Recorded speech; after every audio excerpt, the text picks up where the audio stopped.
अस्सलाम वालेकुम dear students, welcome to the study guiders.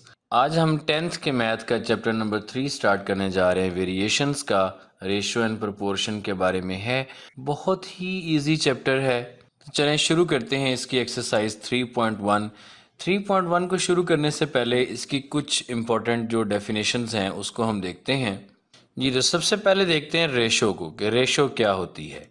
देखें जी, रेशो एक रिलेशन है, a relation between the two quantities of same kind. ये बहुत ज़रूरी है कि सेम काइंड की जो क्वांटिटीज़ हैं, जो एक जैसी क्वांटिटीज़ हैं, उनमें ये एक रिलेशन है। और वो जो सेम काइंड है वो भी मेजर किए गए हों सेम यूनिट्स के अंदर, ठीक है ना। यानी फॉर एग्जांपल अगर हम लेंथ्स को मेजर कर रहे हैं तो जिन दो क्वांटिटीज़ को हम कंपेयर कर रहे हैं वो दोनों सेंटीमीटर्स में या दोनों मीटर्स में या दोनों किलोमीटर्स में ऐसे होने चाहिए, ठीक है। उसको हम रेशो कहते हैं। अब यहाँ पे वो एक जनरल एग्जांपल ले रहा है कि for example if A and B are the two quantities of same kind and B is not zero. B zero नहीं होनी चाहिए, ठीक है ना। यानी कि सेकंड क्वांटिटी ज़ीरो नहीं होनी चाहिए। फर्स्ट वाली जो है ना वो हो भी जाए तो कोई नहीं, सेकंड वाली जब ज़ीरो होगी तो फिर आंसर इन्फिनिटी आ जाता है। Then ratio A and B is written as A ratio B. यानी कि ये जो कॉलन का साइन है, इस कॉलन के साइन के साथ हम इसको रिप्रेजेंट कर सकते हैं। या हम इसको फ्रैक्शन में शो कर सकते हैं ए ओवर बी। यानी आप यूं समझ लें कि ये जो रेशो है इसका मतलब ये डिवीजन ही है, यानी कि ये ए ओवर बी हो गया।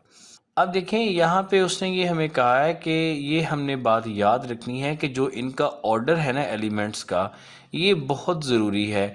क्योंकि हम कभी भी ए ओवर बी को बी ओवर ए नहीं लिख सकते, वो दोनों इक्वल नहीं होते। लिहाजा रेशो में भी जो ए रेशो बी है उसको हम बी रेशो ए नहीं लिख सकते, ठीक है। जो उसका पहला एलिमेंट है वो पहले लिखेंगे, जो दूसरा एलिमेंट है वो बाद में लिखेंगे। और जो इसका पहला एलिमेंट है उसको हम कहते हैं एंटीसीडेंट, ठीक है, यानी कि पहले आने वाला।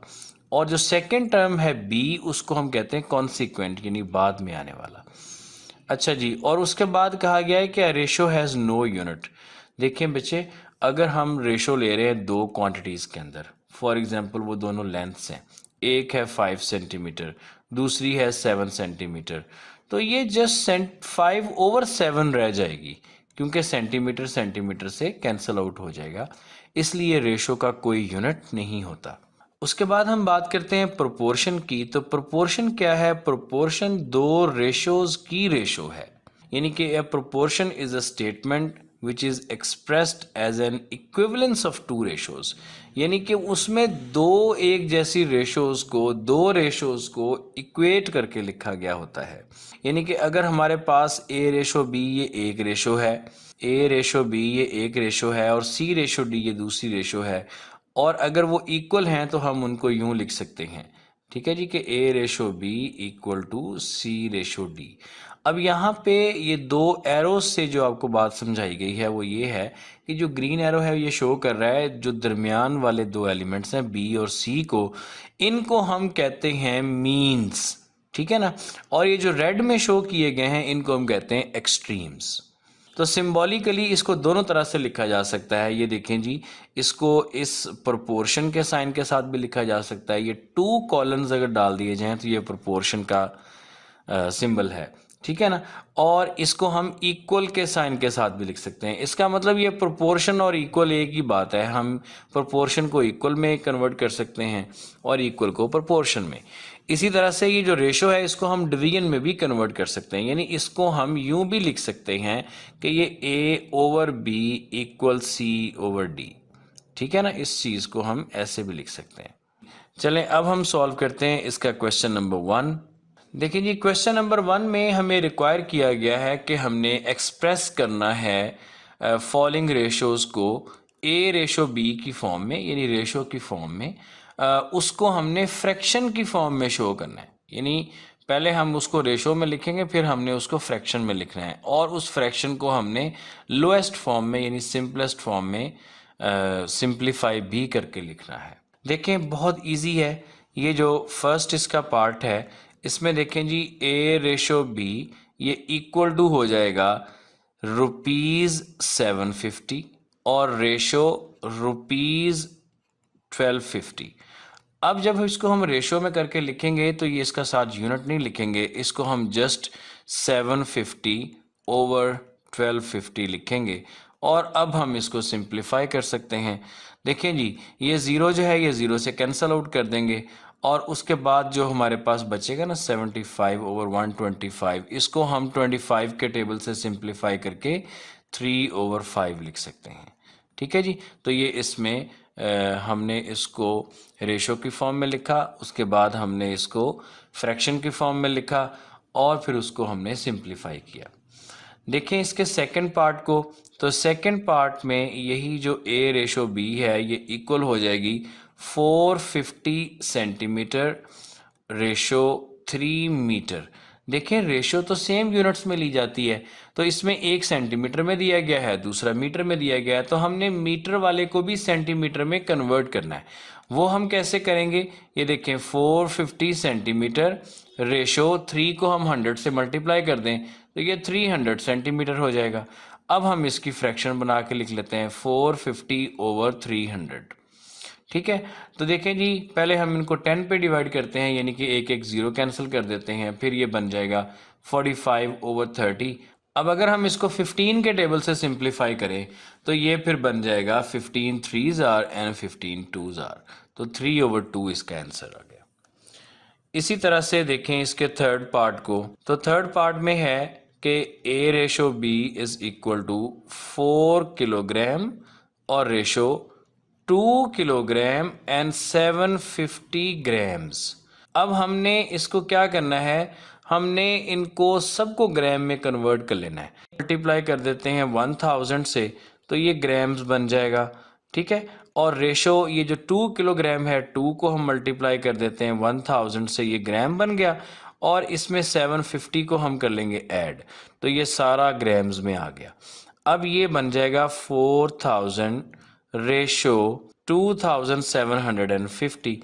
अब इसको फ्रैक्शन की फॉर्म में लिख लेते हैं कि ये 4000 डिवाइडेड बाय 2750। पहले इसको 10 से डिवाइड कर लें, एक एक ज़ीरो कैंसिल आउट हो जाएगा। अब ये 400 ओवर 275। अब देखें, अब हम इसको 25 के टेबल से ही दोबारा सिंप्लीफाई कर लेते हैं। तो 25 16s आर होते हैं 400 एंड 25 11s आर होते हैं 275, तो ये 16 ओवर 11 आ गया लोएस्ट फॉर्म में जी। अब हम इसका कर रहे हैं फोर्थ पार्ट। ठीक है, तो फोर्थ पार्ट में देखें बच्चों, ये है a रेशो b इक्वल ये 27 मिनट्स 30 सेकेंड्स, और इसकी रेशो हमने लेनी है किसके साथ, 1 आवर के साथ। तो हमने ये देखें सबसे स्मॉलेस्ट जो यूनिट यहाँ पे गिवन है वो सेकंड है, तो हम सबको सेकंड में कन्वर्ट कर लेते हैं। ठीक है ना, क्योंकि इनको हम अगर मिनट्स और आवर्स में चेंज करेंगे तो वो डेसिमल में आंसर आएगा, वो हमें नहीं चाहिए। देखें जी, तो फिर 27 को हम मल्टीप्लाई करेंगे 60 से ताकि ये भी सेकंड में कन्वर्ट हो जाए, और इसमें 30 को ऐड कर लेंगे और ये सारा सेकंड में हो गया। ठीक है, और रेशो इधर 1 आवर को हम एक दफ़ा 60 से मल्टीप्लाई करेंगे तो ये मिनट्स में जाएगा, फिर एक दफ़ा 60 से मल्टीप्लाई करेंगे तो ये सेकंड्स में आ जाएगा। अच्छा, अब ये कितना हो गया, देखिए हमने 27 टाइम्स 60 किया तो ये 1620 आ गया, तो ये फिर बन जाएगा 1620 प्लस 30, या एक ही दफ़ा इसको लिख लेते हैं 1650। ठीक है, 1650, और रेशो ये 60 टाइम्स 60 3600। अब हमने इसको फ्रैक्शन की फॉर्म में लिख लेना है 1650 डिवाइडेड बाय 3600, और इसको हम सिंप्लीफाई कर लेते हैं। लेकिन ये ज़ीरो इस ज़ीरो से कैंसिल आउट हो गया और ये आ गया 165 ओवर 360। अब इसको हम 5 के टेबल से सिंप्लीफाई करते हैं, तो 5 3s आर 15, 5 3s आर 15, और डिवाइडेड बाय 5 7s आर 35 और 5 2s आर, तो ये 33 ओवर 72। फर्दर इसको हम 3 के टेबल से कर सकते हैं। अच्छा, आप इसको 15 के टेबल से भी सिंप्लीफाई कर सकते हैं, ये फिर आ जाएगा 11 ओवर 24। अच्छा जी, इसका जो फिफ्थ पार्ट है, इसके फिफ्थ पार्ट को सॉल्व करते हैं। तो फिफ्थ पार्ट में देखें, ये a ratio b is equal to 75 degree ratio 225 degree. ये ऑलरेडी सेम यूनिट्स में है, लिहाजा जस्ट हम इसको फ्रैक्शन की फॉर्म में लिखते हैं और इसको अब हम सिंप्लीफाई कर लेते हैं। तो ये 75 के टेबल से ही सिंप्लीफाई हो जाएगा, तो ये 1/3 में आ जाएगा। 1/3 इसकी लोएस्ट फॉर्म है जी। इसके क्वेश्चन नंबर 2 को देखें तो क्वेश्चन नंबर 2 में उसने कहा है कि in a class of 60 student, 60 total student हैं, उसमें 25 जो है ना वो गर्ल्स हैं, 25 स्टूडेंट्स वो गर्ल्स हैं, और बाकी जो रिमेनिंग हैं, तो रिमेनिंग कितने रह गए, वो रिमेनिंग रह गए 35, ठीक है ना। जो 35 हैं वो बॉयज़ हैं। तो कंप्यूट द रेशो ऑफ, पहली हमने एक रेशो जो है वो फाइंड करनी है बॉयज़ टू टोटल स्टूडेंट्स। तो हम लिखते हैं बॉयज़ रेशो टोटल स्टूडेंट्स, ये इक्वल आ जाएगी, बॉयज़ हैं 35, रेशो टोटल स्टूडेंट है 60। तो जब हम इस रेशो को कंप्यूट करते हैं तो देखें हम इसको सिंप्लीफाई कर सकते हैं 5 के टेबल से, तो ये 7:12 आ जाएगी, ठीक है। इसी तरह से सेकंड पार्ट में देखें तो वो हमने बॉयज़ रेशो गर्ल्स फाइंड करनी है। तो बॉयज़ हैं 35 और गर्ल्स हैं 25, तो ये फिर रेशो बन जाएगी 7:5 जी। तो स्टूडेंट ये सारे शॉर्ट क्वेश्चंस हैं। तो क्वेश्चन नंबर 3 भी देखें, शॉर्ट क्वेश्चन है। इसमें हमें यहाँ पे ये एक इक्वेशन दी गई है और फिर कहा गया है कि हमने ये x रेशो y फाइंड करनी है। तो जो x रेशो y है वो x/y होती है, तो हम x/y फाइंड कर लेंगे और उसी को हम रेशो में लिख देंगे। देखें हम इसको लिखते हैं, ये है 3 × 4x - 5y is equal to 2x - 7y। देखिए बहुत इजी काम है, 3 को मल्टीप्लाई करते हैं, 12x - 15y is equal to 2x - 7y, ठीक है। हम x को एक साइड पे ले आते हैं, y को दूसरी साइड पे, तो ये 12x - 2x is equal to 15y - 7y, और ये बन जाएगा 10x is equal to 8y। हम y को इधर ले आते हैं और 10 को, y को हम लेफ्ट साइड पे ले आते हैं और 10 को हम डिवाइड कर देते हैं 8 के नीचे, तो ये फिर x/y इज इक्वल टू हो जाएगा 8/10। अगर हम इसको सिंप्लीफाई करें तो ये फिर x/y इज इक्वल टू 2 के टेबल से सिंप्लीफाई करके 4/5। तो अब इस फ्रैक्शन को रेशो की फॉर्म में लिख सकते हैं, यानी x/y इक्वल टू 4/5। देखिए बच्चे क्वेश्चन नंबर 4 को find the value of p, हमने p की वैल्यू फाइंड करनी है। अगर ये जो रेशो है ना 2p + 5 रेशो 3p + 4 और 3/4, ये अगर दोनों रेशोज इक्वल हों तो हम रेशोज को इक्वल की फॉर्म में पहले लिख लेते हैं। देखें जी क्वेश्चन नंबर 4 को सॉल्व कर रहे हैं, तो ये बनेगा 2p + 5 रेशो 3p + 4, ये इक्वल है 3/4 के। हम इनको चेंज कर लेते हैं फ्रैक्शन की फॉर्म में, तो ये 2p + 5 डिवाइडेड बाय हो जाएगा 3p + 4 इक्वल टू 3/4। देखें स्टूडेंट इसको हम क्रॉस मल्टीप्लाई करते हैं। क्रॉस मल्टीप्लाई का मतलब ये हुआ कि हम इस 4 को मल्टीप्लाई करते हैं इस साइड पे, और ये जो 3p + 4 है इसको हम इस साइड पे मल्टीप्लाई करते हैं, ठीक है। ये फिर बन जाएगा 4 × 2p + 5 और ये इक्वल हो गया 3 × 3p + 4। अब इसको हम सॉल्व करके p की वैल्यू फाइंड कर लेंगे। देखिए 4 को अंदर मल्टीप्लाई करते हैं तो ये 8p + 20 इज इक्वल टू 3 को अंदर मल्टीप्लाई करें तो ये 9p + 12।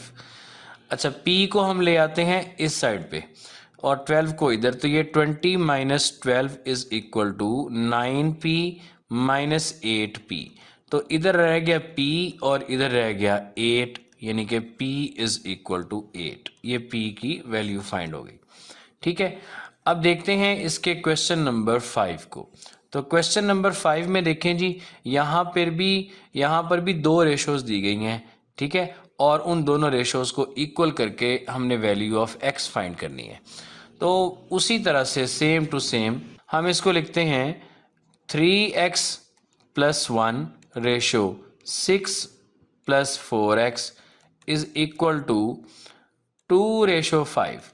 इसको फ्रैक्शन की फॉर्म में, अच्छा अगर आप इसको फ्रैक्शन की फॉर्म में नहीं ना करना चाहते तो product of means and product of extremes equal होते हैं, उस लिहाज से भी कर सकते हैं, तब भी सेम आंसर्स आएंगे। ठीक है ना। चलें, आपको फ्रैक्शन के लिहाज से तो एक बता दिया पहले, ठीक है। अब वो मीन्स एक्सट्रीम वाला भी आपको मैं बता दूं।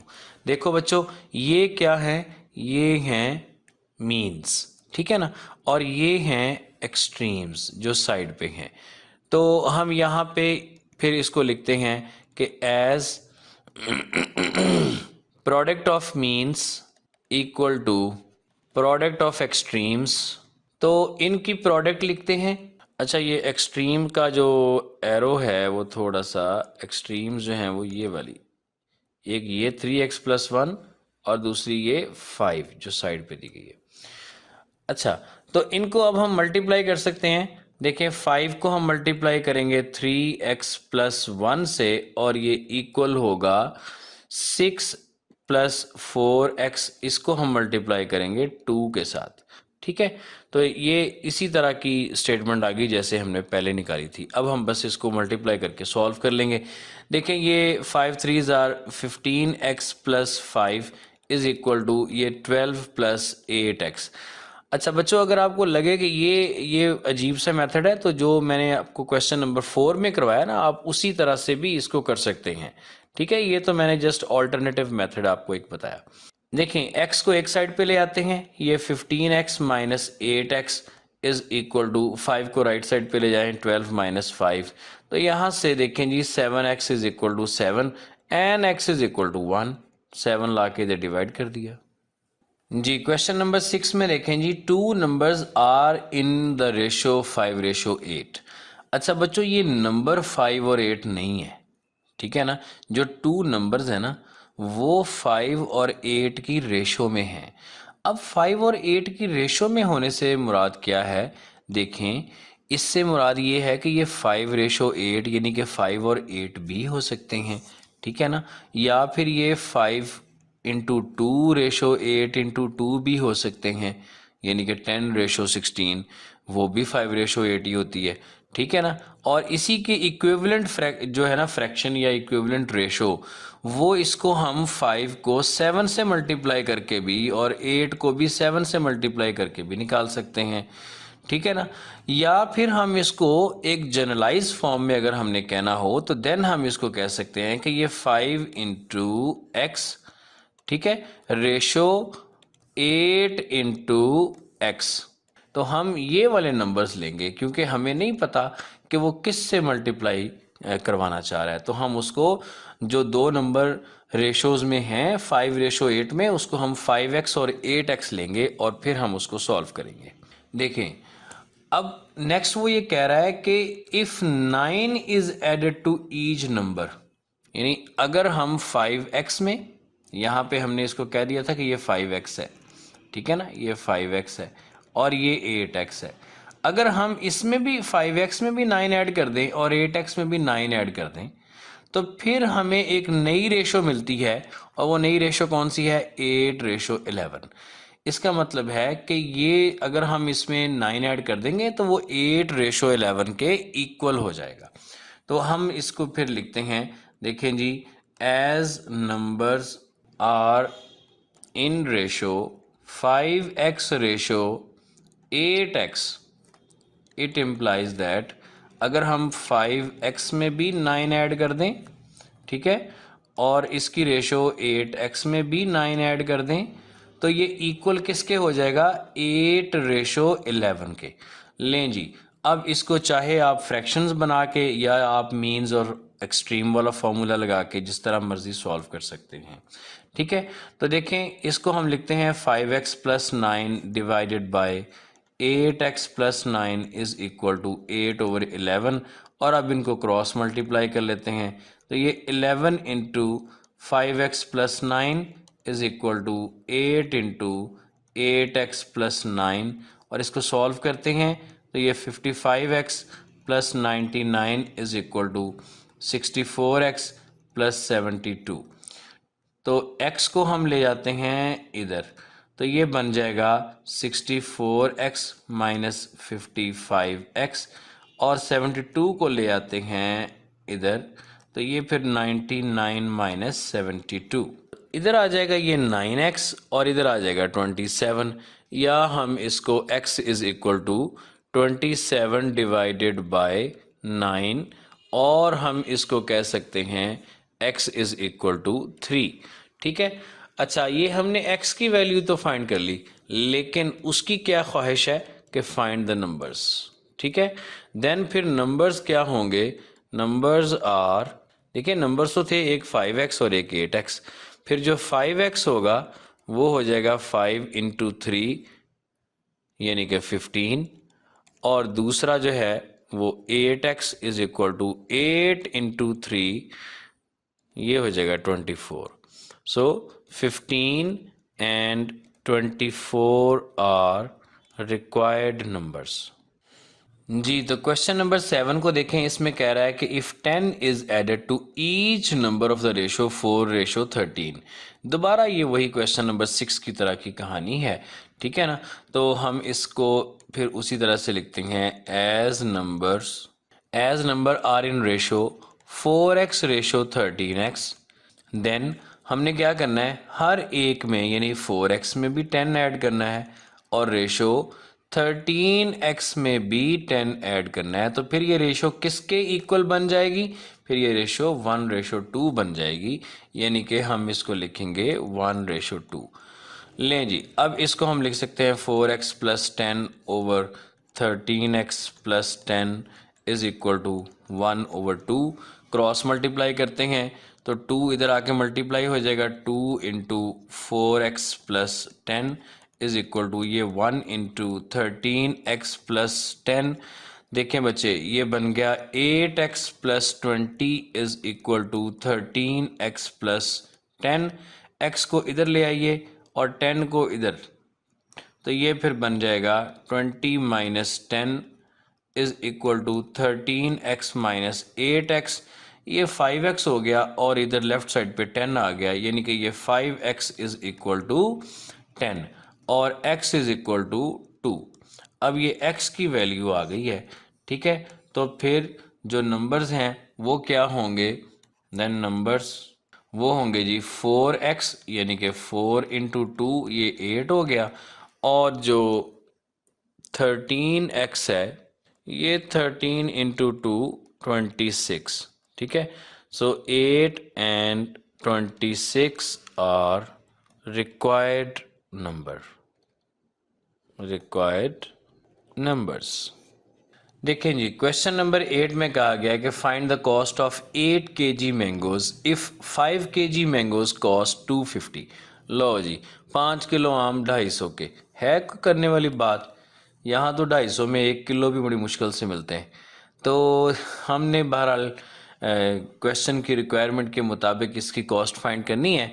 तो ये असल में जो रेशो आ रही है ना बेटा, वो आ रही है कॉस्ट रेशो किलोग्राम। ठीक है ना, यानी कि कॉस्ट रेशो उसका जो वेट है ये वाली रेशो है। ठीक है। और चूंकि दोनों रेशो सेम है इसलिए हम इसमें एक प्रोपोर्शन बना सकते हैं। ठीक है। अगर हम कॉस्ट को पहले लिखें, यानी कि फिर वो इस तरह से अगर हम लिखना चाहें कि कॉस्ट रेशो वेट कर लेते हैं। ठीक है ना, कॉस्ट रेशो वेट, तो ये फिर देखें क्या बनेगी। पहले कॉस्ट जो है वो हमने फाइंड करनी है, उसको हम कह लेते हैं x। ठीक है। और दूसरी जो है वो है 8 kg। अच्छा, और दूसरी जो है वो क्या बन रही है, उसमें भी अब हम पहले कॉस्ट लिखेंगे क्योंकि इसमें हमने पहले कॉस्ट लिखी है, तो वो हो जाएगी 250:5। ठीक है। इन दोनों रेशोज को हम इक्वेट कर लेंगे तो ये बन जाएगी x:8। अब इसको प्रोपोर्शन में लिखें या इक्वालिटी में लिखें, जैसे मर्जी, इक्वल 250:5। अब इसकी हम प्रोडक्ट ऑफ मीन और एक्सट्रीम भी कर सकते हैं, या हम इसको फ्रैक्शन में x/8 इज इक्वल टू 250/5। ये 8 इधर आके मल्टीप्लाई हो जाएगा और x is equal to 250/5 multiply by 8। तो ये सिंप्लीफाई होके देखें जी, ये 5 जो है वो 50 टाइम्स है और फिर ये 50 टाइम्स 8 ये 400 आ जाएगा। तो x इज इक्वल टू 400 क्या रुपीस। ठीक है, तो जो कॉस्ट ऑफ 8 kg मैंगोज है वो 400 रुपीज़ है जी। The cost of 8 kg mangoes is equal to ₹400 जी। क्वेश्चन नंबर 9 में हमें दिया गया है कि if A/B is equal to 7/6। ठीक है, तो हम इसको ये भी लिख सकते हैं कि A/B इज इक्वल टू 7/6। तो देन हमने क्या वैल्यू फाइंड करनी है, हमने ये वाली रेशो जो है इसकी वैल्यू फाइंड करनी है 3A + 5B ratio 7B - 5A। तो चलें इसको मैं लिखता हूँ यहाँ पे। देखें ये है 3A + 5B रेशो है 7B - 5A। अच्छा, मैं इन दोनों को दोनों साइड्स पे B से डिवाइड करता हूँ, यानी कि 3A + 5B/B रेशो ये है 7B - 5A/B। अब इसको हम B को दोनों टर्म्स के ऊपर डिवाइड कर सकते हैं, तो ये बन जाएगा 3A/B और ये प्लस 5B/B। इसी तरह से ये इसकी रेशो किसके साथ है, ये 7B/B माइनस 5A/B।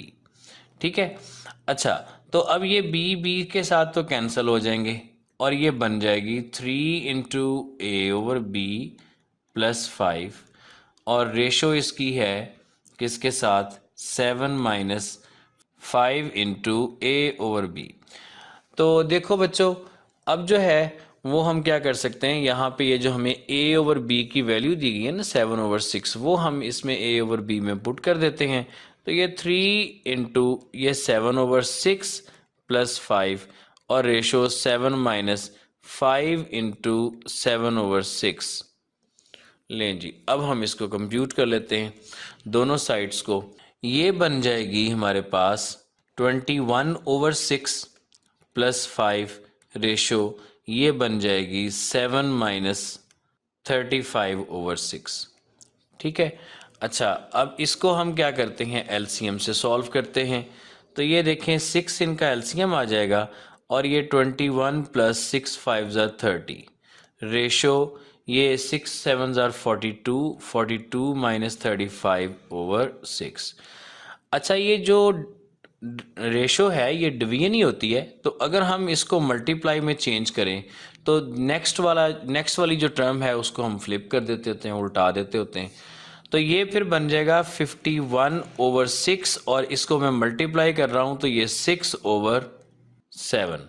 ठीक है, तो 6 के साथ कैंसल आउट हो गया और ये किसके इक्वल आ गई, 51/7 जी। तो यही इसका आंसर है। लें जी, क्वेश्चन नंबर 10 में ये एक फिल इन द ब्लैंक्स की सूरत में उसने क्वेश्चन दे दिए, इनको हम बारी बारी सॉल्व करते हैं। देखें जी, इसके पार्ट नंबर 1 को, इसमें उसने कहा है कि अगर जो 24/7 है वो इक्वल हो जाए 6/x के, तो फिर इसका 4x हमने फाइंड करना है। ठीक है, देखें मैं इसको जो है ना 24 को मैं लिख देता हूँ, तो इसको हम करते हैं क्रॉस मल्टीप्लाई, ये बन जाएगा 24x इज इक्वल टू 6 7 = 42। ठीक है, अब ये जो इसकी दोनों साइड हैं इसको हम 6 पे डिवाइड कर सकते हैं। देखें ये फिर 24x/6 और यहाँ से ये 42/6। ठीक है, ये इधर रह गया 4x और इधर बन गया 7, तो 4x इज इक्वल टू 7। ये एमसीक्यूज में पूछा जा सकता है मेरा ख्याल है। देखें जी, अब दूसरा जो है इसमें हमने क्या फाइंड करना है, AY फाइंड करना है। देखें ये है 5A/3x is equal to 15B/y। तो ये y जो है इसको मैं इधर ले जाता हूँ और जो ये 3x है इसको इधर मल्टीप्लाई यानी क्रॉस मल्टीप्लाई, तो ये 5AY is equal to 3 15 = 45BX। ठीक है, अब 5 को इधर ला के डिवाइड कर देते हैं, तो ये AY is equal to 45BX/5, तो ये AY is equal to 9BX। तो हम यहाँ पे 9BX लिख देते हैं जी। अब इसके थर्ड पार्ट को देखें, थर्ड पार्ट ने भी इसी तरह से सॉल्व होना है। थर्ड पार्ट है 9PQ over 2LM is equal to 18P over 5M। तो हमने फाइंड क्या करना है, हमने फाइंड करना है 5Q। हम ऐसा भी कर लेते हैं यहाँ पे कि जो इसका जस्ट ये 5 है इसको हम इधर ला के मल्टीप्लाई कर देते हैं, ठीक है ना। और यहाँ से जो 9 और P है इन दोनों को हम इधर ला के डिवाइड कर देते हैं, और ये 2LM जो है इसको हम राइट साइड पे ले जाके 8P के साथ मल्टीप्लाई कर देते हैं। तो हम लिखते हैं कि ये 5PQ फिर ये इक्वल हो जाएगा किसके, 18P, और मल्टीप्लाई होगा ये 2LM से, और डिवाइड फिर ये हो जाएगा M, और इसके साथ मल्टीप्लाई होगा 9P। अब ये 9 18 के साथ कैंसिल हो गया 2 से, और ये M से के साथ कैंसिल हो गया, और P जो है वो कैंसिल आउट हो जाएगा P के साथ। तो ये फिर 5Q इक्वल टू 4L रह गया जी। तो सॉल्व करते हैं क्वेश्चन नंबर 11 के फर्स्ट पार्ट को। देखें ये एक प्रोपोर्शन है, इसमें हम ये कह सकते हैं कि product of extremes is equal to product of means. वो फार्मूला लगा के हम इसको सॉल्व कर सकते हैं जी। तो ये 3x माइनस 2 मल्टीप्लाई हो जाएगा 7 के साथ, इसको हम यहाँ पे लिख देते हैं 7 into 3x minus 2 is equal to, और मीन्स आपस में मल्टीप्लाई हो जाएंगे, यानी कि ये 4 इंटू 2x प्लस 3। अब इसको हम सॉल्व कर लेते हैं। देखें जी 7 को अंदर मल्टीप्लाई किया और 4 को भी इस साइड पे मल्टीप्लाई किया। अब x को एक साइड पे ले आएंगे x वालों को, और कांस्टेंट्स को दूसरी साइड पे ले जाएंगे। तो ये फिर 21x माइनस 8x जो है ये इक्वल टू आ जाएगा 13x, और 12 प्लस 14 26 हो जाएंगे, और यहाँ से x इज इक्वल टू 2 जी। इसी तरह से सॉल्व करते हैं क्वेश्चन नंबर 2, इसके पार्ट नंबर 2 को, कि इसमें भी जो प्रोडक्ट ऑफ मीन्स हैं वो इक्वल हैं प्रोडक्ट ऑफ एक्सट्रीम्स के, यानी इसमें ये 3 ओवर 5 मल्टीप्लाई हो जाएगा 2x ओवर 3 के साथ जो मीन्स की प्रोडक्ट है, और इसी तरह से एक्सट्रीम्स की प्रोडक्ट में 3x माइनस 1 ओवर 7 जो है वो 7 ओवर 5 के साथ मल्टीप्लाई कर देंगे, ये 3x minus 1 over 7 into 7 over 5। अच्छा, अब ये 3 जो है वो 3 के साथ कैंसल आउट हो जाएगा, और 7 जो है राइट साइड पे वो 7 के साथ कैंसल आउट हो जाएगा, और इसको हम लिखेंगे 2x over 5 is equal to 3x minus 1 over 5। अब ये 5 भी नीचे से कैंसल आउट हो सकता है दोनों साइड से, और ये रह जाएगा 2x is equal to 3x minus 1। अब x वालों को एक साइड के ऊपर जब हम लाएंगे तो ये हो जाएगा 2x minus 3x is equal to -1, जो कि negative x is equal to -1, और x इज इक्वल टू 1 के इक्वल आ गया जी। इसी तरह से इसके थर्ड पार्ट को करते हैं कि देखें जी इसमें भी product of means equal to product of extremes. इन दोनों को मैंने डिफरेंट कलर्स दिए ताकि आपको मीन्स और एक्सट्रीम्स की समझ आ सके अच्छी तरह से। अब देखें इसके जो एक्सट्रीम्स हैं इनको हम, इनके जो मीन्स हैं इनको हमने मल्टीप्लाई करके यहाँ पे लिख दिया, ठीक है, और दूसरी साइड पे एक्सट्रीम्स को मल्टीप्लाई करके लिखते हैं x माइनस 3 ओवर 2 इंटू हम लिखेंगे 4 ओवर x प्लस 4। अब ये x माइनस 1 जो है लेफ्ट साइड पे ये x माइनस 1 से कैंसल आउट हो जाएगा, और ये 5 ओवर 3 रह जाएगा, इक्वल टू इस साइड से 2 4 के साथ सिंप्लीफाई होगा, और ये बन जाएगा 2 into x minus 3 over x plus 4। अब हम इनको क्रॉस मल्टीप्लाई कर देंगे, यानी कि 5 इंटू एक्स प्लस 4, और ये 3 इंटू 2 हो जाएगा 6, तो ये 6 इंटू एक्स माइनस 3।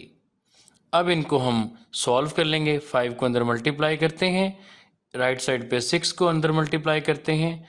अब x वाली टर्म्स को एक साइड पे ले जाएंगे, ये देखें 5 को राइट साइड पे ले आए, और -18 को हम लेफ्ट साइड पे ले आएंगे, और ये फिर बन जाएगा 20 plus 18 is equal to 6x minus 5x, और यहाँ से ये लेफ्ट साइड पे 38 और राइट साइड पे x, यानी कि x इज इक्वल टू 38 हम लिख सकते हैं। इसी तरह से फोर्थ पार्ट को सॉल्व करते हैं कि इसके भी प्रोडक्ट ऑफ मीन्स, यानी कि दरमियान वाले जो मीन्स हैं इनको मल्टीप्लाई करके लिखते हैं, और राइट साइड के ऊपर एक्सट्रीम्स की प्रोडक्ट को लिख लेते हैं। ठीक है जी। तो इसमें अच्छा, अब इसमें हम ये करते हैं कि जो तो राइट साइड पे है ना, ये इसको एज इट इज़ लिखते हैं। ठीक है। और देखें ये P cube minus Q cube जो है ये लेफ्ट से इधर आके डिवाइड हो जाएगा और पी प्लस क्यू जो है ना ये मल्टीप्लाई हो जाएगा।